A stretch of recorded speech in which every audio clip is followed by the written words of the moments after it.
Okay folks, welcome to a la carte deep dive. So today what I want to focus on simply is what I call the small tool garage. And the small tool garage is a kind of a code or a label, if you will, that I take from Ron Paulk's plans for the SMART trailer. And so, you know, it basically is housed in what he would call drawer bank 3 or DB3, which is this whole drawer bank. And my small tool garage is simply the top of that. And my small tool garage is actually a shelf. This shelf here actually just slides out like a drawer. It uses the passive restraint system, which I have shown in other a la carte videos. But this is simply my small tool garage. This is all the space I have to store these oddball things that I really don't have anywhere else to go. So of course you see the radio, a relatively new purchase of a belt sander, Makita belt sander, which I've been very happy with. Corded, but regardless, it's really happy with that thing. And then of course just a little bit of backup lunch with some granola bars. So with that, what's in here? Let me take a little bit of this out and I'll show you. So behind all of this is the rest of kind of the large tool garage. An old Ryobi Drill Bit Kit I bought for $50 that has literally like hundreds and hundreds of bits, drill bits, and then of course, you know, the infamous 25,000 driver bits that they all come with. Beyond that, I have a relatively new forstner bit kit. And when I say relatively new, I mean it's less than 2 years old. And I have one of my 3 hole saw kits. That's kind of like an electrician's hole saw kit. I have my laser level down there. And of course my radio. Now ideally, if I keep this trailer long enough, there will be an electrical outlet that gets mounted up in here. So I can actually plug the radio in and have the radio charging whenever the trailer is plugged in as well. Let me remove this.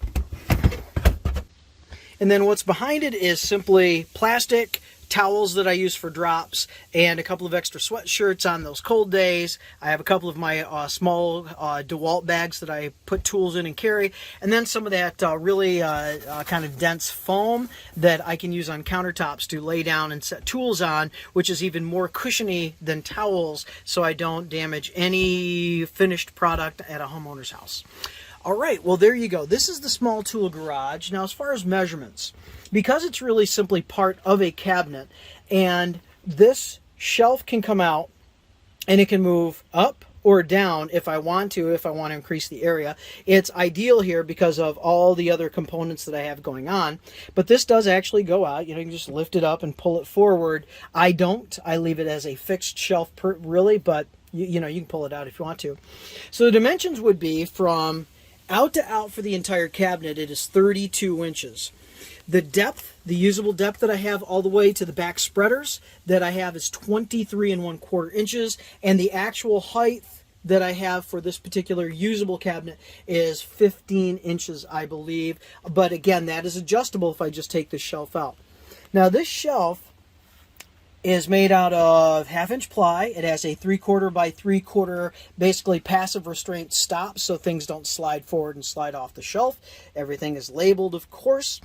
But with that, it actually is resting, it's not resting on, but right below it I actually have a spreader which is necessary for the cabinet to keep the cabinet from splaying out. And so I have a spreader there, and then there's probably a spreader down below and one of those parts as well. But this is the cabinet. It does have a ceiling to it. There's a top spreader there as well. And I've been very happy with this. In the next trailer, I hope this will be larger. In this trailer, again, I will end up with electrical right there so I can plug the radio in. Let me reassemble all of this.